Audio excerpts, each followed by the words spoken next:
How to download and install the software on your iPhone XR. And okay guys, you'll have to do is go to settings. In settings, go to general. In general, you can see here the software update. Okay, you can tap this. And I have available software here, the iOS 17.4. To download and install, okay, you can see the download and install button below. So you can tap this. And you can see the terms and condition. And you can tap the agree button below. And the pop-up are show, okay, tap agree on pop-up. And now your software is updating. Okay, wait a couple of minutes.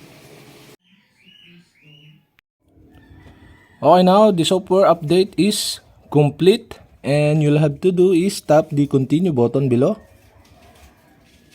And you can set up the Face ID, but you can set up later by tap the set up later button below.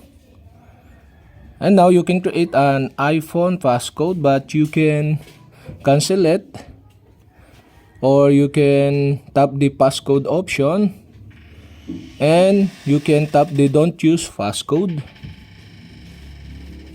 And after that, the pop-up are show and tap the don't use passcode. And after that, okay, you can see below the analytics.